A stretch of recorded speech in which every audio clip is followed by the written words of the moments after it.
하나님의 말씀을 들리게 하라. 오늘은 동성애를 대하는 기독교인들의 자세, 이러한 제목으로 함께 나누도록 하겠습니다. 오늘은 동성애에 관한 내용을 다루겠는데요. 동성애는 우리가 원하건 원치 않건 우리 사회와 문화 속에 이미 깊숙하게 자리 잡았습니다. 또 기독교 내에서도 받아들여야 한다는 논쟁을 넘어서 이미 받아들인 교단도 여럿이 있습니다. 동성애는 분명히 성경에서 죄라고 말하고 있습니다. 구약에서도 신약에서도 동성애는 죄입니다. 그런데 왜 주데오 크리스찬 가치관을 가진 국가들과 문화, 심지어 기독교를 국가 종교로 삼은 국가들도 또 일부 교단과 교회 내에서도 받아들여지고 있는지, 이러한 고민을 한번 해보았습니다. 저의 개인적인 입장은 우리가 신학적 또는 성경적으로 동성애를 반대하는 근본이 약하기 때문이다, 저는 이렇게 생각을 합니다. 또 동성애를 혐오적으로 생각하고 접근하기 때문에 기독교인들이 이 싸움에서 계속해서 밀리고 있다, 저는 이렇게 생각을 하고 있습니다. 일반적인 뉴스 미디어나 주변 사람들과 이야기를 해보면 보편적으로 기독교인들이 동성애에 반대하는 입장에는 크게 두 가지로 나누어진다고 생각이 되는데요. 첫 번째는 동성애에 대한 혐오적인 대처 방법입니다. 두 번째는 죄에 대한 보편성을 주장하면서 동성애에 대해서는 특별하게 생각하지 않는 입장입니다. 다시 말하면 동성애나 일반적인 죄도 같은 죄이기 때문에 특별하게 동성애만 취급하지 말고 다른 죄와 같이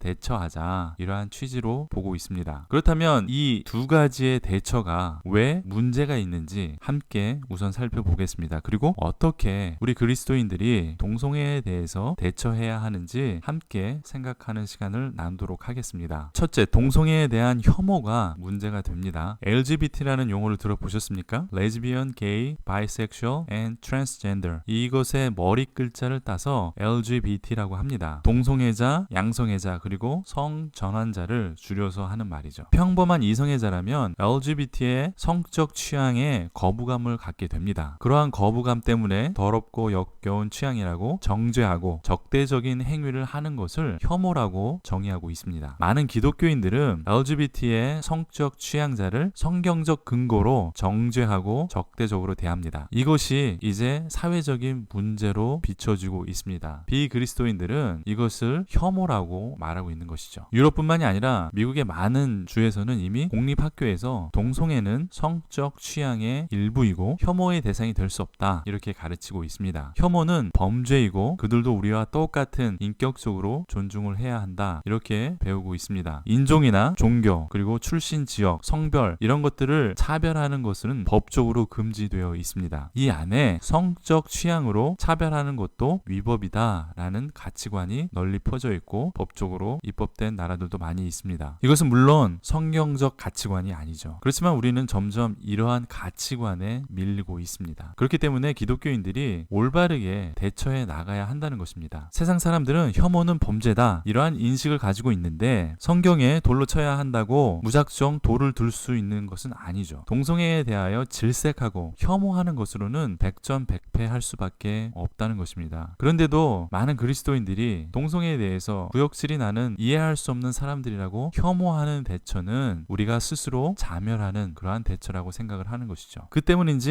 일부 기독교인들은 혐오가 아닌 다른 방식으로 대응을 합니다. 죄에 대한 보편성을 들어서 LGBT에 대한 과민하거나 혐오적으로 접근하지 말고 그냥 그들도 똑같은 죄인이다, 우리가 다른 죄를 다루듯이 그렇게 대하면 된다, 과민 반응하지 말라, 이렇게 얘기를 하는 것이죠. 우리가 LGBT들을 정죄한다고 바뀌는 것은 하나도 없다, 괜히 혐오자라고 욕만 먹는다, 이렇게 말하고 있습니다. 그들은 정죄한다고 바뀌는 것은 하나도 없다, 정죄하면 네, 잘못했습니다, 제가 죄인입니다, 이렇게 나오지 않는다는 것이죠. 그들은 정죄한다고 해서 네, 깊이 반성하겠습니다, 다시는 그러지 않겠습니다, 이렇게 나오지 않기 때문에 그들에게 정죄하고 싸울 필요가 없다고 말하는 것입니다. 얼마 전 대형교회 어떤 목사님이 하신 설교가 많은 이슈가 된 적이 있습니다. 일부 젊은 기독교층에서도 이런 생각에 꽤 많은 공감을 가지고 있다고 저는 들었습니다. 또 저도 이렇게 설교하시는 목사님들도 몇몇 보았습니다. 그분들의 입장은 이렇습니다. 일부 그리스도인들이 LGBT를 무조건 정죄하고 혐오하고 있으니까 기독교인들은 혐오 범죄자가 되는 것이다, 자제할 필요가 있다, 동성애만 죄냐, 다른 죄는 죄가 아니냐, 이렇게 반응을 합니다. 주로 한국 기독교 내